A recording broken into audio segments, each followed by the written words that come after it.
If you aren't familiar with Chinatowns, especially in North America, they were built because there was some horrible, deeply dark experience to happen to the Chinese American community. And they had to come together in this built environment. They had to cluster together to be safe. But as generations grow up, we recontextualize that space a little differently. We're like, oh, this is our home now versus like this place of shelter. And then we're bringing in knowledge from essentially the outside of the neighborhood. How do we bring those really strong tools back in our community? How do we elevate them without whitewashing them? How do we elevate them without losing the storytelling, losing the authenticity, whatever that would be?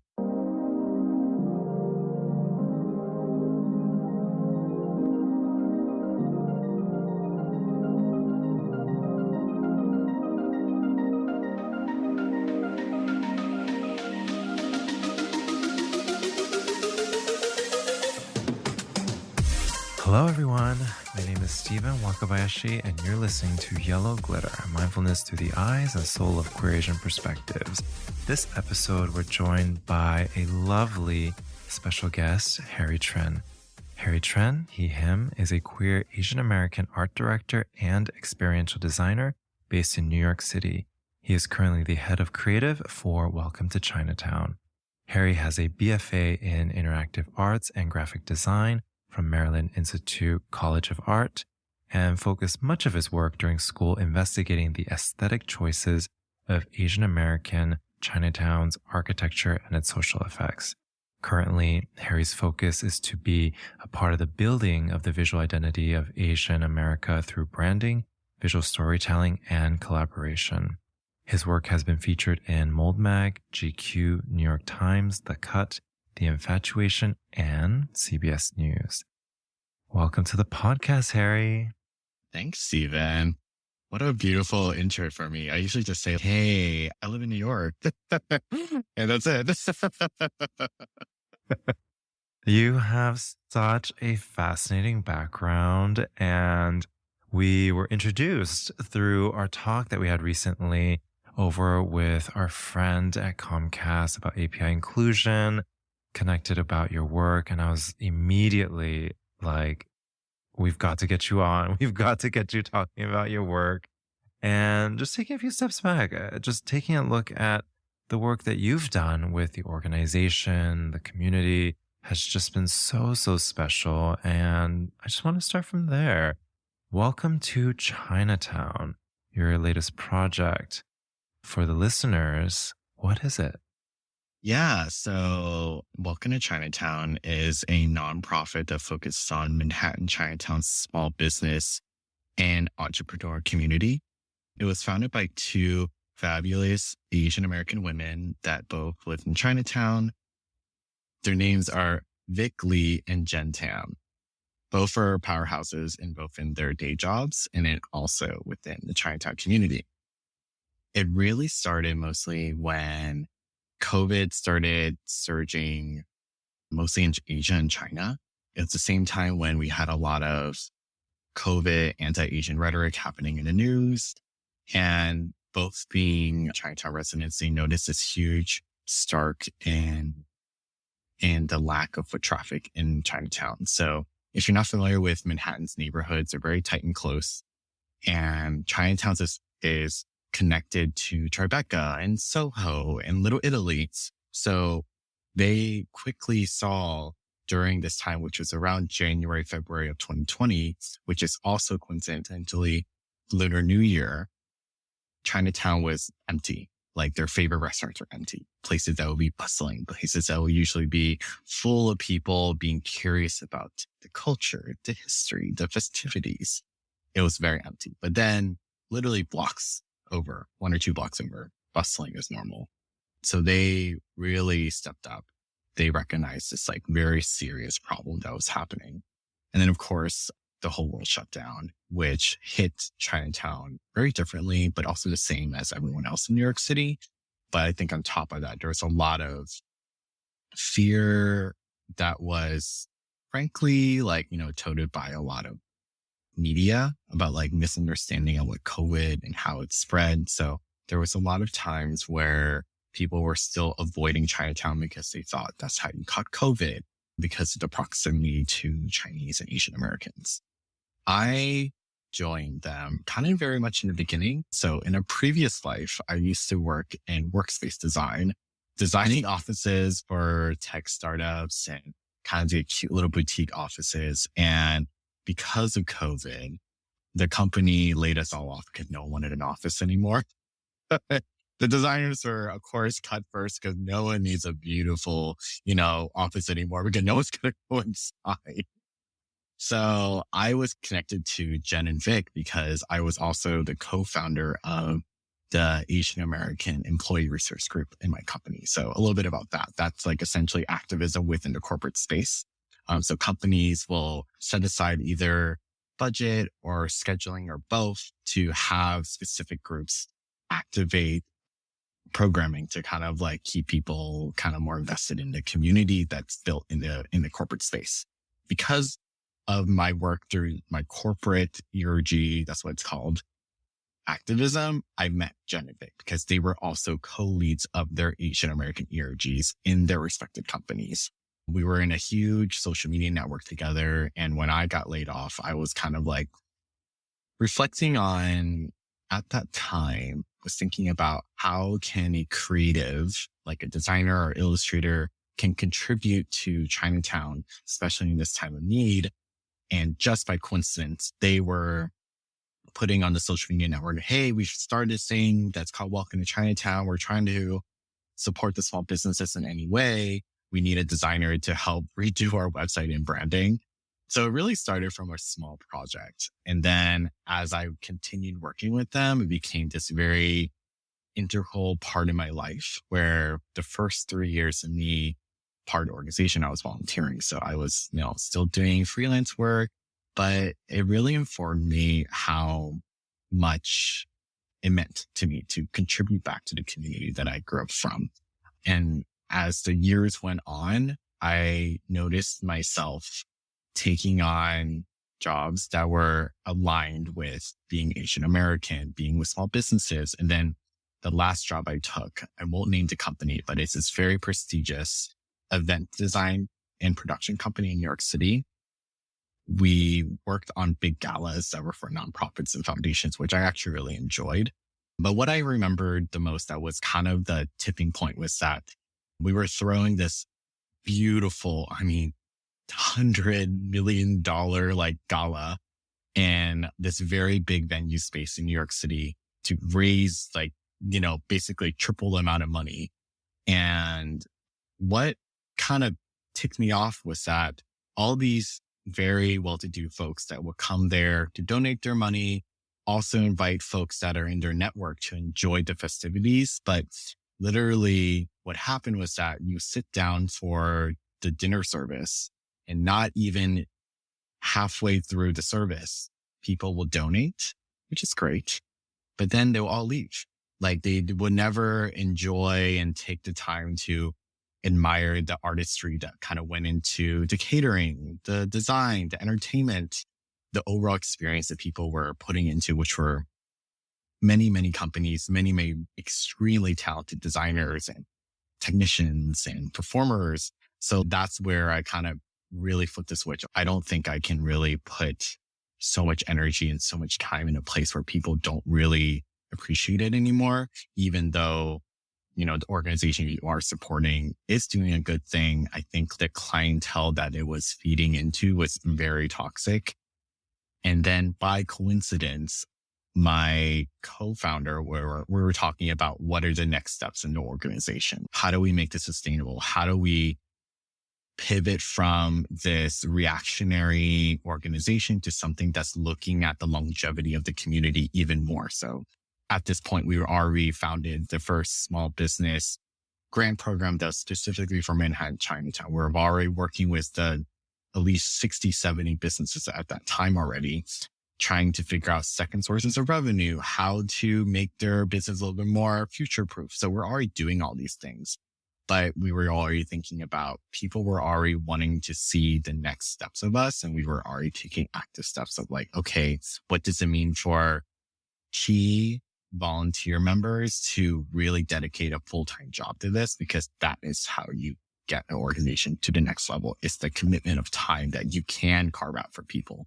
So I was just venting to them. I was like, oh my God, I hate my job. And just by coincidence, they're like, oh, remember a few months ago, you were just like kind of saying like, oh, it'd be really cool to do this full time. They like took this to heart. And literally a month later, I left that job, moved to Welcome to Chinatown full time, which essentially I was already doing, but then I can actually focus all my time doing this. And here we are now. That's amazing. I mean, I think one, it definitely speaks to founders that you're working with and their dedication to collaborating with you, the community, their word. To me, it's just like, it's so beautiful in that lens. But also what I want to ask you a little bit is, especially looking at your portfolio and looking at your work, you've had such amazing repertoire. And I feel like you can go work wherever glamorous places you want to work at, right? And given the experience that you had with the galas and just being in that space where some designers are just enamored, right? They're like, I want to work on the biggest, most glamorous stuff. I'm just curious what keeps bringing you back, given that maybe some of these projects are not as glamorous, but more community centered. Is there anything that stands out to you? Is there any specific story that maybe has stayed with you to keep you doing the work that you're doing? Yeah. So to go back a little bit. So when I was an undergrad, I did a lot of work about Asian American aesthetics, architecture, and that intersectionality of that and where that overlapped. But actually, me at that time, looking past undergrad, I was exactly where you're talking about. I was like looking for the coolest design studios and agencies or companies to work at that kind of fulfilled this show-stopping, really punchy projects. And, honestly, I was there before. I don't want to toot my own horn, but I've worked at Disney. I've made consumer product packaging goods that still lives on in Target. I've done all these things that I've kind of checked my boxes, but I think it was very much the journey of having the taste of contributing back to a community, back to your own community, and seeing how much impact it can have. I think when I was in the job before Welcome to Chinatown, the workspace job, we did this huge fair in one of our public spaces we had, which was called, at the point, it was called Night Market. So we brought in small businesses from Chinatown, small businesses from other API communities. All of us were coming from different parts of the company. There were people that were in operations. I was from design. Someone was from tech. And we brought everyone together to kind of give back to the community and give a platform for these small business owners, because we knew that we had the capital to do it. We had the space to do it. We had the idea to bring them all together. And also, I think we had the level of how to curate them and make sure they're complementing each other. So after doing that, I really recognized that, yes, I love somehow bringing in my almost kind of magnetic attraction back to the community. And even though the budget, of course, was small, it was humble. We built it. We hoisted things up on the ceiling, and we were going out and finding discount shopping trips to buy all the props. And we kept it really simple. But yeah, I think about my portfolio work that I've done for plenty of clients that I'm very proud of. And the reaction I get from those projects is that I don't hold so deeply or such in a high pedestal of the outcome of it. Actually, what I hold in those projects is actually the emotional reactions and connections I have with the clients. So they feel very seen, me listening to them as a designer, you really love this color, or you really have this visceral reaction to this type of space or this type of texture or this type of sound. And me just helping them recontextualize their thoughts, them knowing that someone's trying to be empathetic of them. That's what I always remember from all the projects I work with. I love the folks that were actually, honestly, frankly, relatively difficult clients, but at the very end, they all knew that we were all trying to work together. And because everyone was trying their best to communicate as clearly as possible and also trying to deliver something that everyone would be proud of, those were the best projects. I can say that so I worked in an office space for a milk bar. It was a space that they had temporarily because they were building this beautiful milk bar cafe in a hotel that was like in Manhattan. And I remember talking to the founder and the COO and just like learning about their stories, but also listening to like, what did they personally like, trying to understand the employees and their lived experience in that space. And I don't really remember too much the actual project itself. I remember when I see it, but what I really remember is actually the reactions I get. It's like, oh, wow, you really listened to me, because at that point, I think first, because they were still relatively a startup environment, they never thought about thoughtfully designing a space. Then on top of that, someone is listening to them and actually coming to their level and being like, oh, I want you to enjoy the space that you frankly have to be here because this is your office space. This is your second home. So you're incentivizing people to kind of enjoy the work that they're doing and also not feel so tense about it all the time, because before the space that they had was essentially underground in a basement. So for them to have an office space was a huge upgrade. And on top of that, we can kind of like really help them celebrate the wins and celebrate the ethos of the company and celebrate the individual personalities that contributed to the company. That was so inspiring. That's my lasting impression. And then to answer your second part, to go back to designing for glitz and glamour versus designing for community. I think honestly, designing for a community, yes, it is a lot more handholding. Usually folks aren't used to working with designers or design agencies or clients. They don't really know what to expect. So there's a little bit of a learning curve, just because if you aren't familiar with Chinatowns, especially in North America, they're mostly built from necessity. They're not built from pleasure. They were built because there was some horrible, deeply dark experience to happen to the Chinese American community. And they had to come together in this built environment. They had to cluster together to be safe.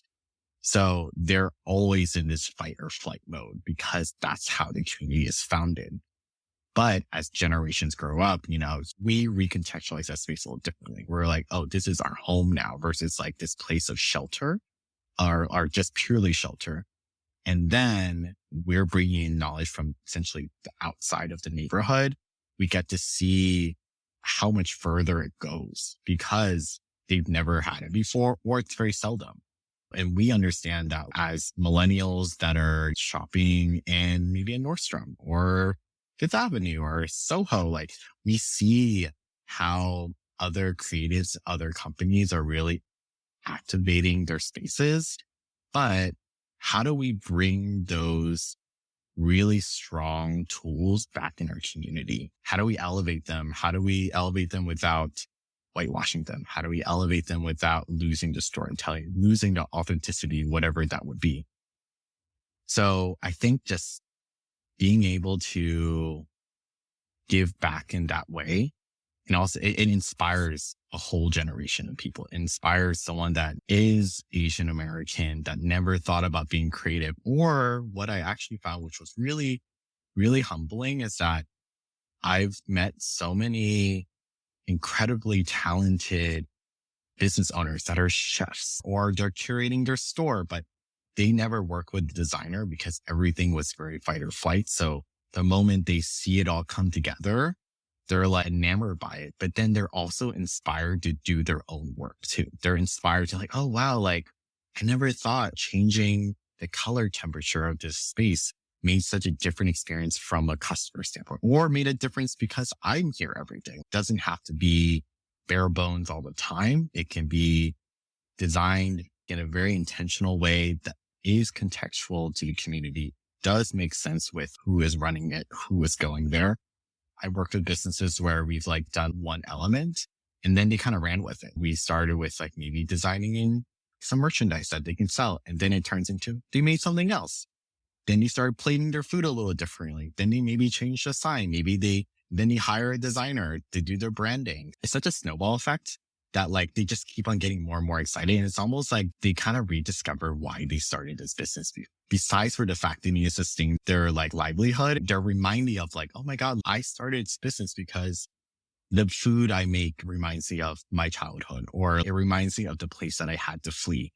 Or there's this one shop that I work with, which is called Ting's Gift Shop. And the work that we've done with them has been very gradual, but the work we do with them reminds them why the store is important to them. So the store was curated and sourced from their late mother. So she has passed away, and it's the daughters that are maintaining it now, but they didn't really understand how our mom curated and sourced a lot of the objects. But then I come in, I was like, wow, these things are beautiful. It's just how you kind of display them makes a huge difference. How you talk about them is very different. So as I'm getting excited about the pieces, they're getting excited. They're doing more research. They're jumping forward and being like, oh, what else can we do now? How can we tap into the Welcome to Chinatown network? How can we do as much change as we can within our two people running the store? So I think to kind of, a very lengthy way of saying this is that the impact of to put your energy back in community goes so much farther. Even though on paper, you're given maybe less time, maybe the impact quite literally is smaller, like it's not as big of a project, not big of a budget, and there's less people maybe seeing it, but the intention of it is so much bigger. How much it feeds your soul and your drive to continue creating is so much more important. I'm pretty sure everyone is feeling this in some way or the other, is that, as we're, at least North America, is shifting from back to work in the office, people are really considering and thinking about what does it mean to be back in the office? What is office culture? Why am I even doing this? I feel very lucky that I don't have to question that all the time. Sure, there's some days I'm kind of like, I don't want to be in the office because I don't want to see anyone because I'm tapped out. But it's not because of like the work I'm doing, I don't believe in it. It's just because I'm personally very socially drained. But when it comes down to it, I still enjoy the outcome that I do, even though there's some tasks that I maybe don't like. Wow. I think you touched on so many things, but my big takeaway is really the work that you and the folks with you are really touching at is the core of creativity itself, right? Where oftentimes the glamorize all these things, it seems like it's creativity with all the privilege.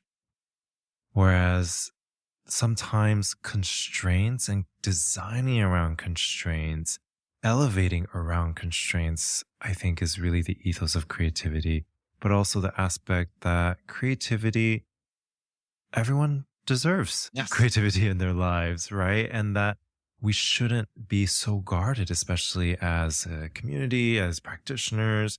And when we raise the bottom line and the creativity of it, we improve it for everyone. And I think what you're doing, and you're even seeing it, right? Where it's like you insert just a little bit, right? Plant those seeds, and all of a sudden it begins to blossom. And guaranteed it's not just ending with the people you're working with, right? Probably with their families, their colleagues, adjacent businesses that they're working in. And so I think what I will, say is I think the impact goes actually maybe potentially far beyond you're aware of, whereas the other one is immediate. Yes. I can see the immediate impact, right? Yes. But we're tilling the soil, planting the seeds, and these seeds could be for even generations to come, right?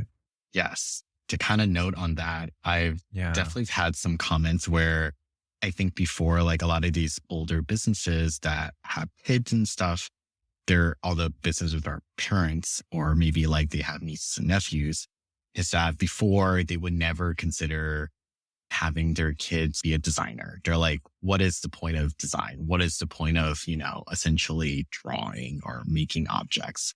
And then after working with them, they recognize, and we always have this really heartwarming kind of discussion. They're like, I literally didn't know there was someone that can basically read someone's mind, collaborate with them, and then make something beautiful out of that. I'm like, yeah, I know my family, we're very much like all black sheeps all together. So we all did something weird and crazy. So they were very supportive of me being a designer, despite all the pressures they've given me and like a lot of these parameters. But it's because they had examples. Like they saw other people that were doing creative things that were off the beaten path. Where I think like a lot of Chinatown communities and families, they just want to ensure the next generation's lived experience is much more comfortable. It's less about surviving and more about thriving. The most direct path to that is, taking a more traditional job that is maybe being a banker or a lawyer or a doctor, and not saying those jobs don't have merits. There are people I know that are in those jobs that love them, but they choose those intentionally, where there are folks that are kind of like shepherded into those spaces that don't necessarily love it. And then they start questioning, why don't I like this? I see you doing your thing. You love it. You found a space that you are an adult living in New York City, sustaining a life, but also feeling very fulfilled from your day job. I think that's like kind of one of the takeaways I get a lot is that after a while, all these, like, I love it when I go to Chinatown, I kind of stop by my usual spots and we have a conversation. And they tell me, after seeing you doing this design work, I'm like much more open to it for the next generation to do it, because now I see the value in it. Also, I see how fulfilling it is for you. And ultimately, they want the next generation to have that experience, is to not just work for a paycheck, but work to have meaning, to have feeling, to allow them to explore themselves a little bit more, because they were not given that opportunity. Yeah.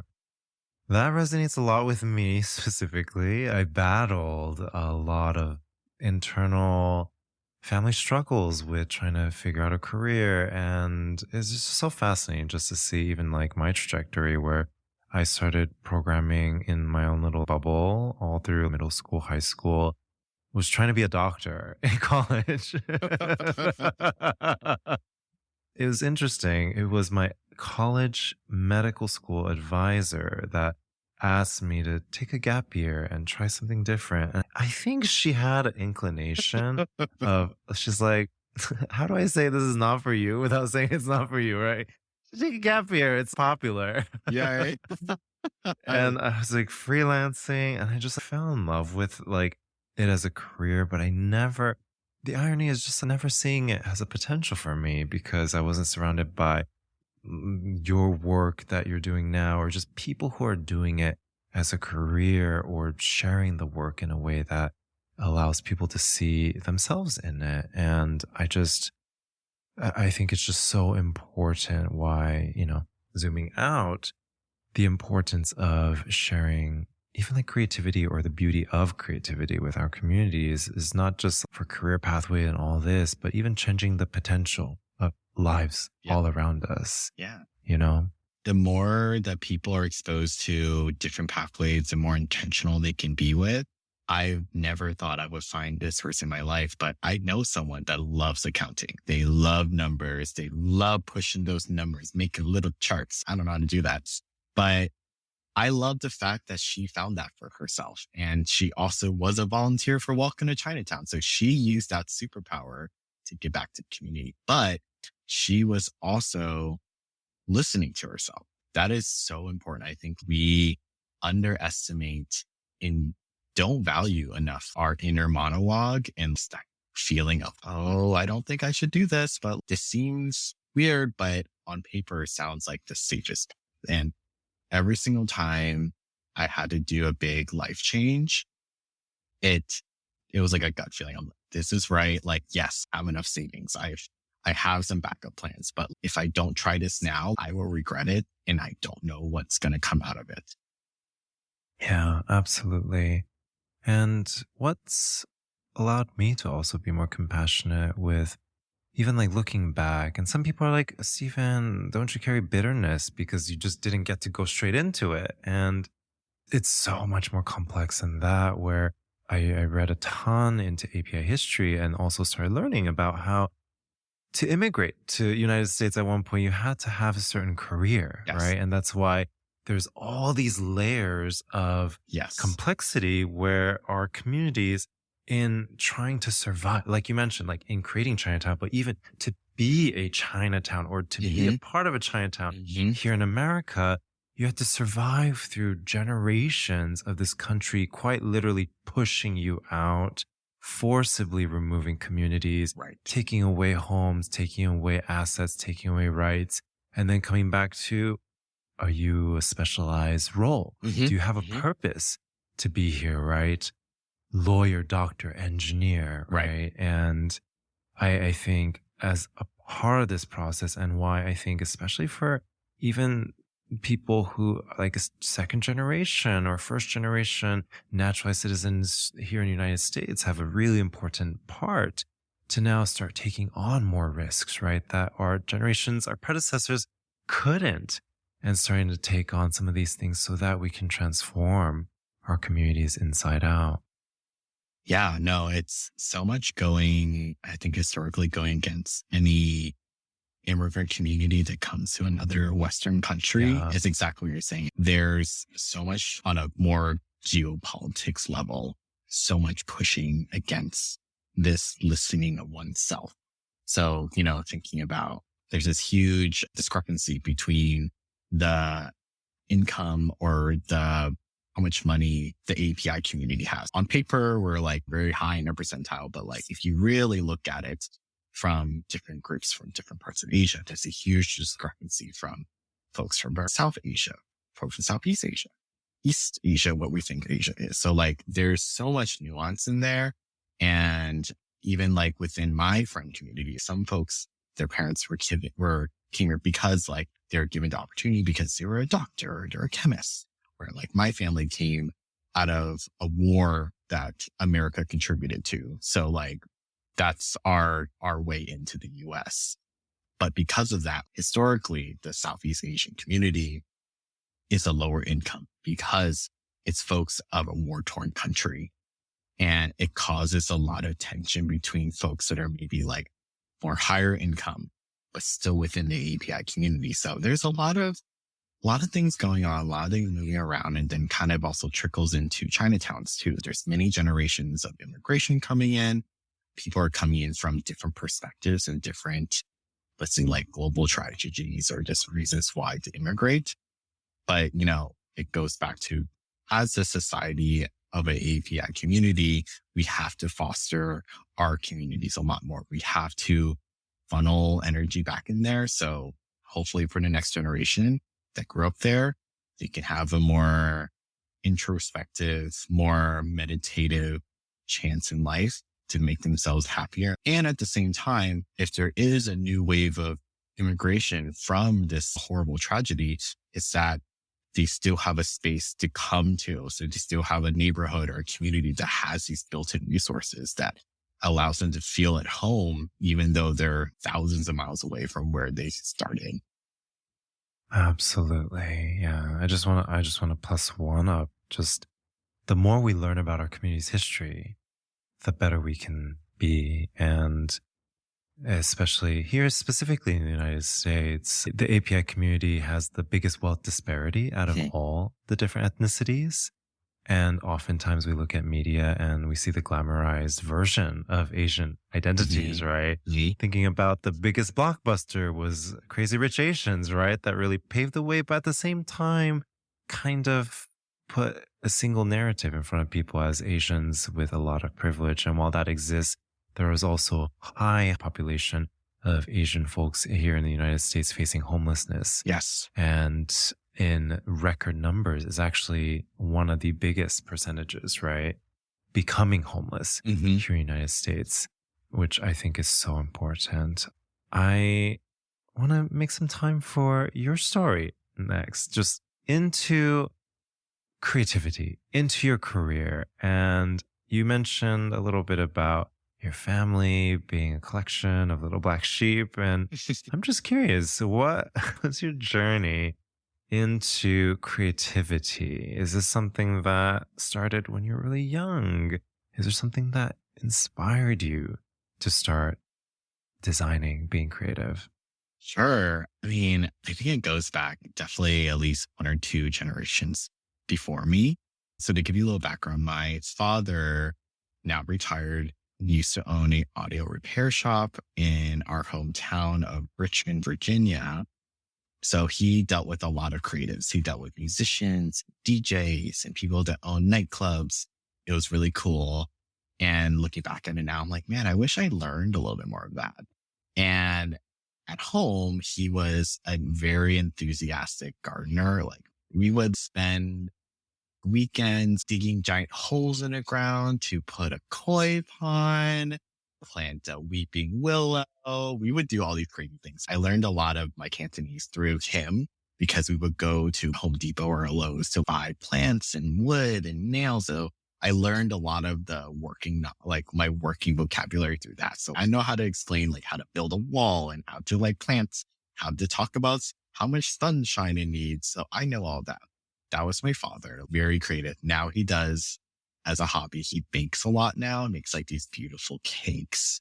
And he also makes these beautiful like plaques that have Chinese calligraphy on them. He just does a bunch of stuff, which all stems from him wanting to be like kind of a Renaissance man. He's very much a Gemini. He just loves everything. And my mother, all of her extended family is in Los Angeles. She dropped out of school in 8th grade. So she immigrated here from the Vietnam War along with my father. They were not together yet. So she actually became kind of like a very introspective, philosophical person because she decided to not go to school anymore because there was too much bullying. There was too much racism going on. And she recognized that her mother needed help because she was a seamstress. So she was doing that, taking care of the family. So all of her sisters, all her siblings. But on her free time, she would read a lot. So all the books that she read, it's nonfiction. It's all about philosophy, mental health, religious studies. And she's kind of taking that pretty far. Like I remember growing up, we had books everywhere. We had books on the staircase, books in the living room, in the dining room, in the hallway. We had all these books she would collect and she would kind of pick them out, read them. And then she would listen to all this like crazy music. Like she would listen to, one day it would be like French pop. Next day will be Euro trance dance music from 2000s, like all this craziness. And then all of her and her side of the family, they're very creative. My mom always tells me this beautiful story where I asked her once, I'm like, hey, why do we love decorating? Like I asked her once, I love decorating. And this is when I was like in middle school. We would decorate and change up our house for the seasons and holidays. That's how we bonded because we lived in Richmond, Virginia. We had nothing else to do except for push around furniture. And she told me it was that because her mom, my grandmother, also loved decorating. She like very much cared about the appearance of her home and it representing her principles and her values. So that really had this crazy ripple effect because like now, like one of her sisters, she studied as a fashion designer. And then one of her sister's daughters, my cousin, who I'm good friends with, like she's very high up in the design creative world in streetwear. And, you know, we all talk about these, like all three of us always talk about all this creative juices always flowing around because we always just hang out and just be like, I even remembered like when I would used to stay with them in California every summer, we would do craft projects together. We would like buy polymer clay, make these little miniatures, bake them in the oven and keep them. And like, we would also go to Chinatown and buy all these trinkets and kind of imagine how it would look in our home. It was so fun. So I think just instinctually, my family, especially my mom's family, were able to listen to their, like kind of going back to the original part. They were listening to what they're good at. They were listening to what really spoke to them. And those people ended up really paving my path because then they recognized, oh, wow, you're really creative. You love building things. You love painting. You love sewing. You love just using your hands a lot. So they really fostered that with me. So really, I was always around creativity, even though it wasn't very formalized. And I think this is where my childhood gets really cheesy and very American all of a sudden. So because I was in Los Angeles for many, many, many summers living in my grandmother's house, one of my dear cousins at the time, she worked at Disney. She would take us to Disneyland every year. And remember this, I also grew up in LA Chinatown, which is very theatrical, very beautiful. For all your listeners, I highly recommend you just Googling LA Chinatown and how fanciful and problematic, but so beautiful it is. There was one year I remember very distinctively, we went to Disneyland. I was always enthralled to go in there because it was so immersive. Remember back in 2005 where everyone didn't have a smartphone. You're just so immersed in whatever was happening around you. And I stood where the castle was, where Main Street was. Everything was just so impeccably designed and so particular. I just realized, I'm like, wait, someone made this. There were teams of people that made this space. And from there, I was like, I have to do this. This is my calling. This is me in middle school, just kind of like, I need to do this. I don't know what this is, but I need to be someone that gets to create these experiences, these spaces, these emotions, because this is the reason why I feel like I was kind of placed here, because everyone, lives through built environments. And why can't I be that person or, contributing to that built environment, making everyone else's life kind of like more beautiful. So yeah, that's like my very American story of going to Disneyland and just being so enamored by it. Like ever since that, like I became more and more critical of it. I think that I still go there. I drag my husband there, even though he deeply dislikes it. I tell him, I was like, you'll enjoy it one day. But I tell him that, I go there not to be a big fan, but I go in there as like, I go in a perspective as this is a big immersive art installation. We can learn from this. Like, wow, the level of detail from what smells you put in there, what sound you put in there. How are you merchandising? How are you putting things to make you want to buy something? That's so smart.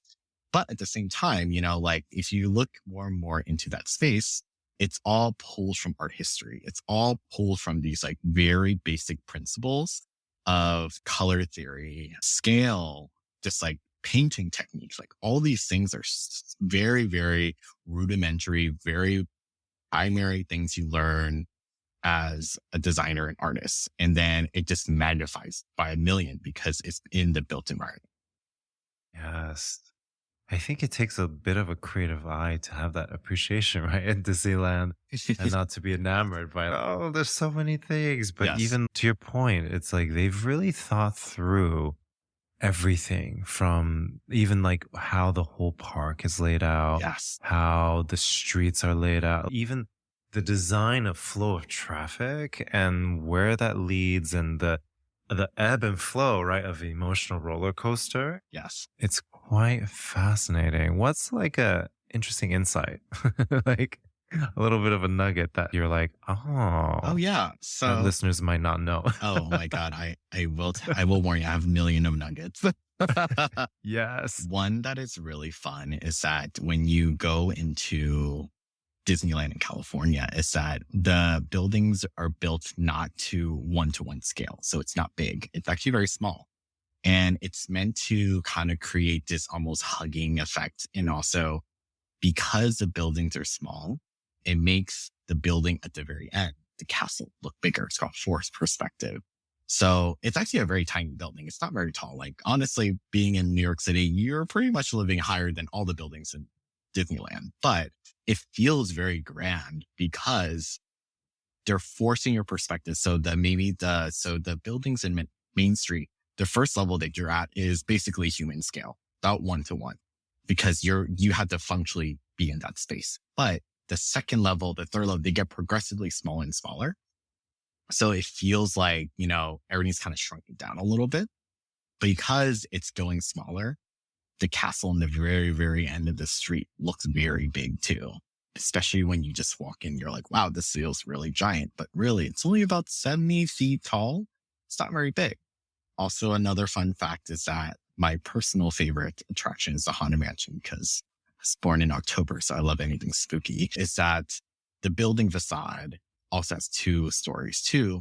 And to create artificial shadows they use different shades of white to kind of push kind of like the shadows more. So a place that would potentially already have shadows, they chose a darker shade to make it look even more menacing, a little bit more eerie, a little bit darker. So even on a very bright sunny day in Southern California, you'll see these shadows kind of like lurking into corners of the building. So next time you look at there's certain areas that are, it's very, very subtle.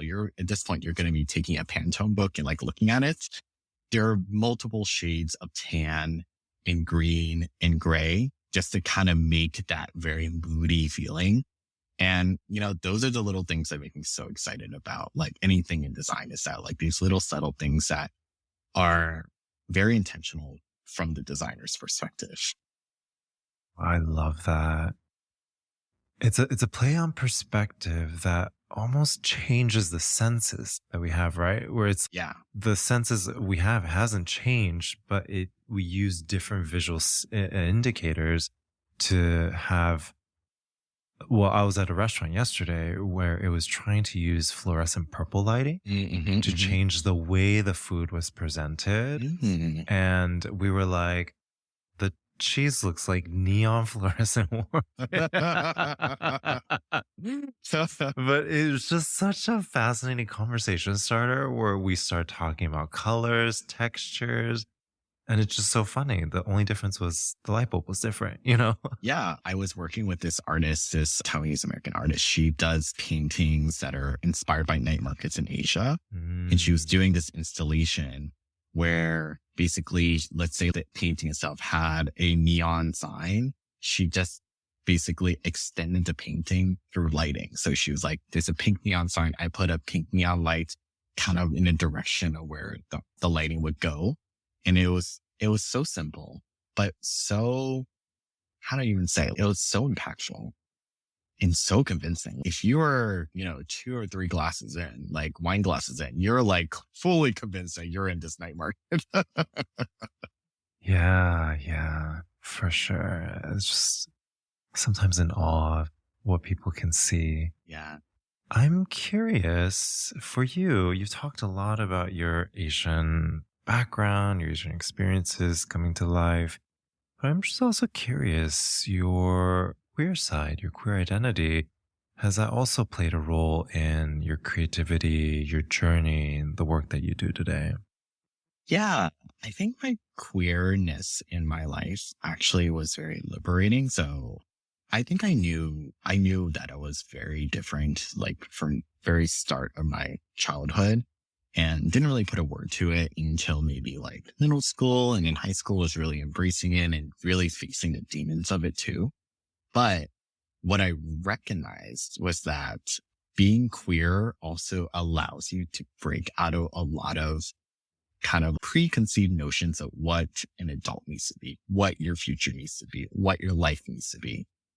I think that really liberated me to be a designer, be a creative, because there was no expectation for me to be anything else except weird. And that's how my dad said it. He just thought I was weird. He did not even pick up the fact that I was like this very gay child, like prancing around with all these frilly clothes. I was a very gay kid, and like, it's very funny looking back at it. And my parents just thought I was weird, which was funny. But yeah, going back to the point was that I took it from a perspective of just like, and even to this day, I think queer folks have this really special ability or privilege, to put it in layman's terms, that we can pick and choose what we want to keep within our social structure and what things we can get rid of that is toxic, doesn't work with our principles, our morals. It's very liberating. And I think also later on in life, I think when I was younger, like a lot of my artwork was not about being queer. It's about kind of investigating spaces, building things, and then investigating Asian American spaces. So I never really thought about my queerness in my artwork. And it really started coming out or being more of an influence as I recognized that there was a need to carve out queer Asian American spaces. So all of a sudden I was given the opportunity to create a pride campaign for my nonprofit I'm part of. And all of a sudden, we were able to take these very traditional symbols that are associated with heteronormative weddings and gender norms and really flip it, really contextualize it, recontextualize it to something that makes sense for a queer community, but also benefits the general community itself. If things are less gendered or less in a box, like it's much more freeing. And also people can kind of like reimagine these very old, these almost a little bit disconnected objects or symbols or designs and recontextualize them into their everyday life because it becomes contemporary because you're viewing it from a contemporary lens. I love that. Queerness has a liberatory Yes. power to transform everything around us, including ourselves. Yes. Yeah. And as we're starting to come to the end of our podcast, I wanted to ask you, what is something that you want our listeners to learn more or take away about Chinatowns? Sure.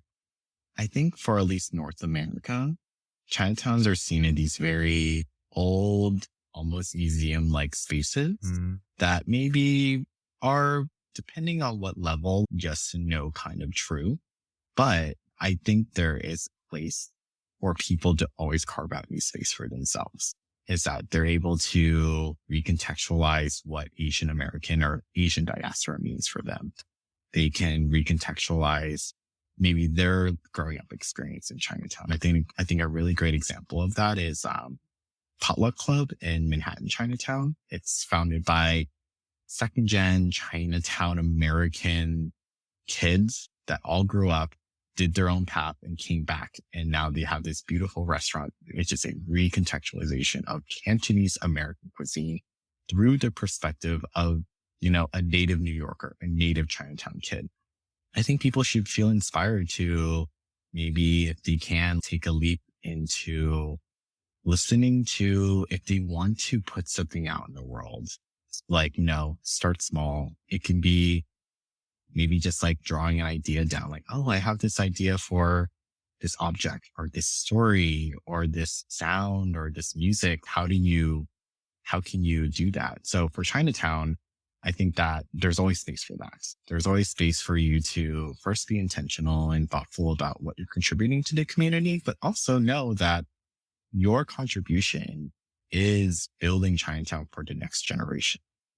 From a more actual item, I think that depending on where you're listening from, try your best to support that community. It can be something as simple as getting your friends together to go to lunch together or dinner together. Or it can be as, a little bit high commitment of like contributing to a community center there or a nonprofit there. I think overall that Chinatowns and similar neighborhoods, like any ethnic enclave neighborhood, needs your support. And it only is going to survive because there's people still wanting to contribute to it. It cannot become, to kind of pull it back together, it cannot become a Disneyland 5 version of that space. Yet people still live there. It's a reality for a lot of people, citizens, people, small business owners, people that even travel right through it. It's still a lived reality for them. So yeah, I think my 2 takeaways is always to don't be afraid to try to contribute, which can mean maybe something more self-fulfilling. Maybe you toy around with an idea of a business or idea of an object or idea of contributing maybe a piece of music that can goes back into Chinatown. Or it could be something a little bit more passive, a little bit more casual, where it's just like, oh, let's patron Chinatown a little bit more. Support the organizations that are doing the work to keep the Chinatown running and sustaining for the next generation. That is beautiful. And speaking of sustaining for generations or even sustaining for yourself, is there anything that's inspiring you lately, bringing you joy? Oh, me. Maybe I see so many things every day, so everything's kind of a little exciting for me. But also at the same time, for your listeners, I'm also planning my own wedding, which is also very stressful at the same time. What has been bringing a lot of joy to me is actually taking time to be very intentional about researching what a Chinese wedding is. And kind of going back to my queerness is that being intentional, what we're stripping away that we felt very misogynistic, very gendered, and keeping and celebrating the parts that we feel that are very unique to our culture.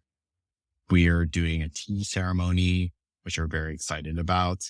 And typically Chinese weddings are very much an idea of the bride-to-be becomes part of the husband's family. There's like this huge separation and she cannot see her side of the family for that much time anymore. We don't have that issue because we are both men. And also we don't live in an era that we need to give away people. We're listening to our hearts and listening to our community around us.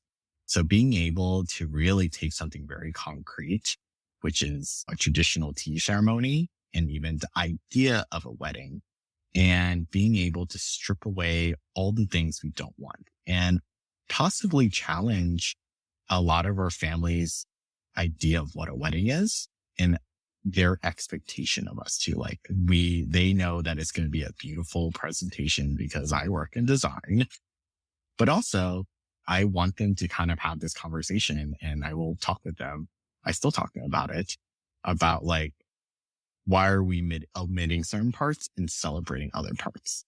And how can we be more intentional and also a little bit more healthy about these traditions? I guess one last thing is that a lot of queer folks, and I see it a lot, unfortunately like to reject a lot of their kind of cultural heritage because it's unfortunately connected to a lot of homophobia, because someone is that's a little more homophobic will always kind of pull back to, well, this is not traditional. This is not how it was.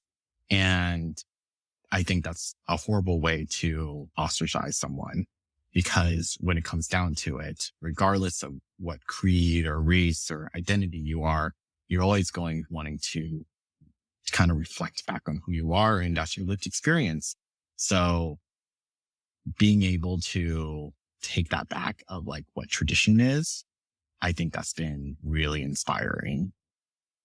Yeah, a few points coming up for me, but the first thing I'll start with, what resonated immediately in my gut was the rejection of our culture and through the lens of homophobia and trying to escape it. And personally, for a long time, I was trying to erase a big part of my Asian identity because I associated a lot of traditionality to it, a lot of gender norms and all these things. But as I learned more about history, having more compassion for our communities, we see that one, there is no ethnicity that is or isn't homophobic. Mm-hmm. I think it really is largely dependent on communities, subsets within it. And there are also Asian people who are very prideful, welcoming, inclusive. And I think sometimes what deep work that I had to do personally was really coming to terms with the colonialization aspect of it, right? Where we want to reject and create these reasons of holding xenophobic or rationalizations of denigrating our own communities, maybe through thinking it's through this acceptance of it. But in reality, it's a lot more complex than we think. And culture is what we get to define of it, right? And I love this exercise at the wedding.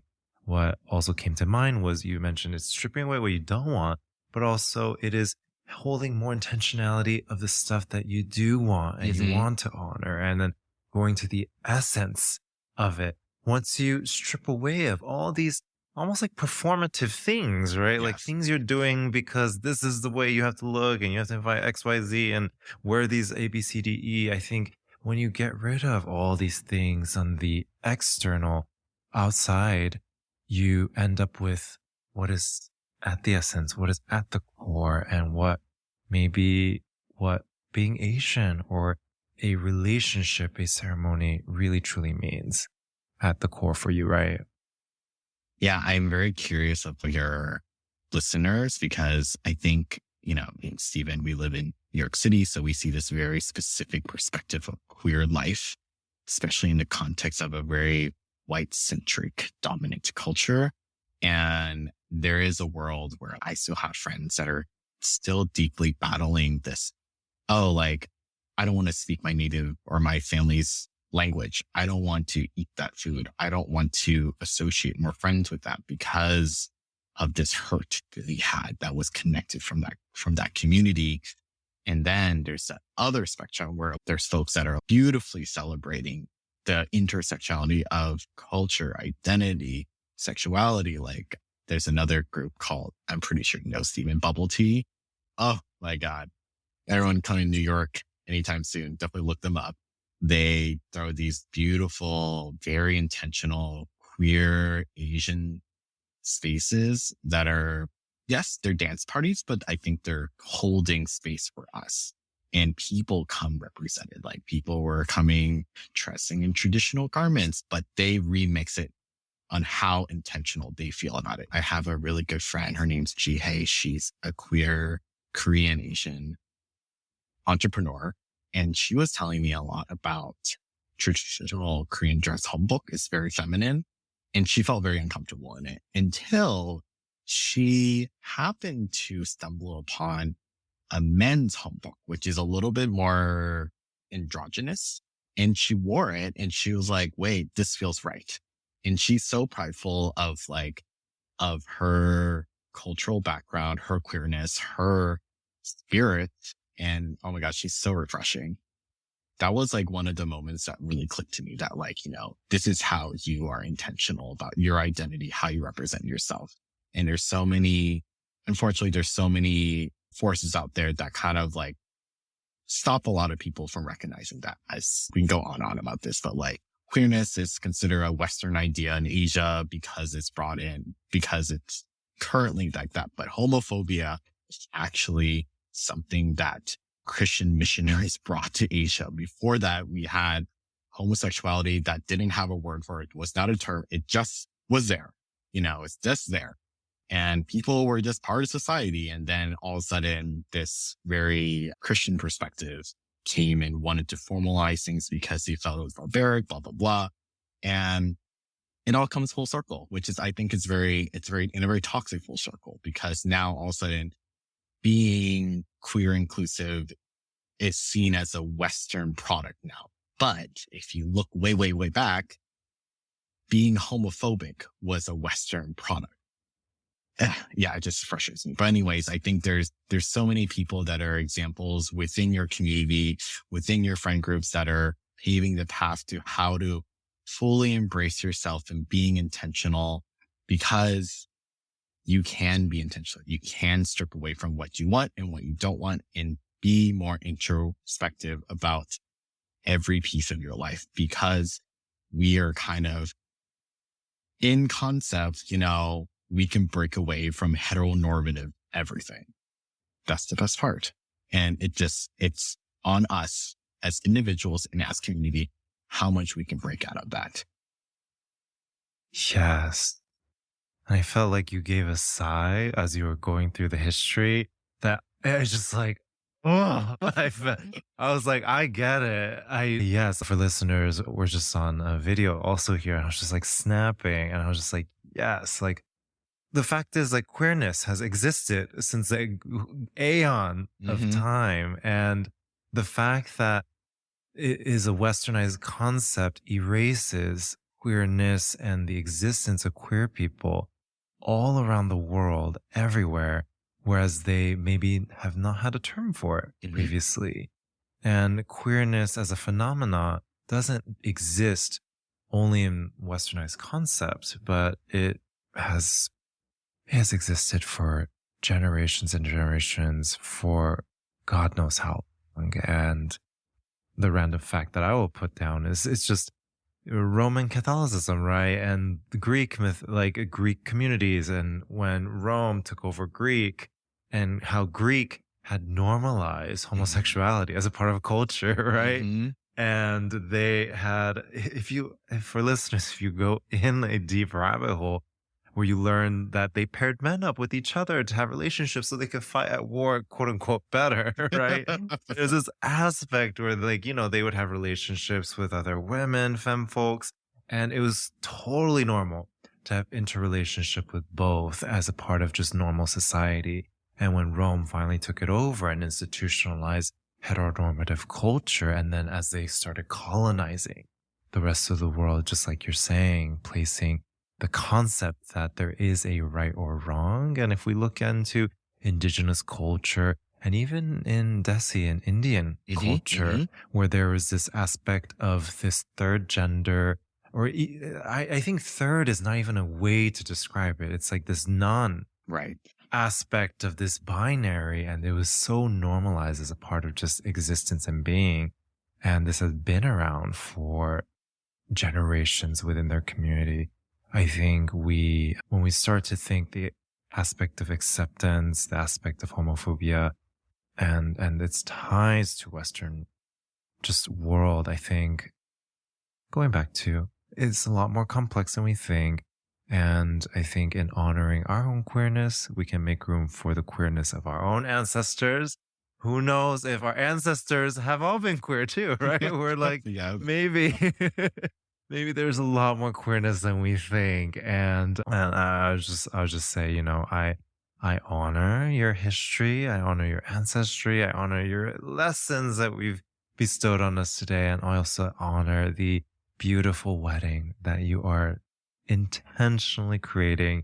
And I think it's just so beautiful, and my heart's just singing, and I'm just getting goosebumps. But I also think it is also a beautiful opportunity for you to give back to your parents in a way that they had least expected. Yes, they're going to have lots of questions, but it's been very funny. They've been also very recently very hands-on, but when it comes down to it, I think they're just happy that we're taking the next step to really solidify our relationship. And yeah, I'll keep you posted how they all feel by the end of all of it. Yes, please do. Well, part 2, post-wedding insights. We'll bring photos. Yeah. Yes. If people want to follow you, get to know more of your work, how can they find you? Sure. I'm on Instagram, Harry, HARRY _Trin, TRINH. I don't post too much on there, to be honest, but very occasionally I'll post things. You'll get little snippets of like welcome to Chinatown backstage on my Instagram stories. So feel free to follow me there. And then a plug for my nonprofit. We also have an Instagram called Welcome TO Chinatown. There's periods between the words. If you want to support us there, we always post about our events. So if you are in Manhattan, feel free to swing by. We have a lot of very intentional programming that talks about entrepreneurship within the community, Asian identity, and also the intersectionality of the many communities that are in the neighborhood and also a little bit outside the neighborhood. And also, if you would like to donate, we can go to our website at welcometochinatown.com/donate. You can also learn more about the initiatives we're working on. So I'm very excited to have you, Stephen, in our new space, our innovation hub. And for all the listeners, if you want to support the innovation hub, you can also donate that way too through the website. The space is going to be built to basically house all the workshops, all the programming to really bring Chinatown's small business owners, entrepreneurs onto a next level. So anything from visualization, succession planning, marketing, storytelling, and then also the new folks. So like, how do we foster a hospitable environment for new people to come online? We have a handful of new businesses that are a reflection of the values and the wants and the needs of the community. And we need to continue that. Yes. And I will definitely vouch where if you donate, you're not just impacting this organization, but you're impacting many, many people, all the businesses of the local Chinatown and also their families and their colleagues and all the people. And that's the beauty of community work. That's the beauty of your work, Harry, where it's not just this once and done beautiful thing, but it really is this perpetual giving back that continues onward. And if you enjoyed this conversation, you can learn more about us visiting our website at yellowglitterpodcast.com. If you enjoyed this episode in particular, feel free to leave us a rating and review. This is how others discover our show and our episodes, and we would love to hear your thoughts. So leave us a review when you have a chance. And again, Harry, just so much gratitude for your work, coming to chat with us, sharing a bit about your background, your livelihood, your interesting journey, and just really appreciate you and everything you do. Oh, thank you, Stephen. I really appreciate you carving so much space for all the queer folks in your podcast and, outside of this too. So thank you so much for including me. Yes. And for listeners, hope you got a ton out of this episode. I know I did. We'll walk away with just a heart full of thoughts, insights, and some perspective shifts. And with that, we hope your day can be a bit more mindful and a bit more grateful. And hopefully you can support Chinatown and API communities around you. And with that, our episode is finished. Thanks, Harry. Thank you, listeners. Thank you. Bye now.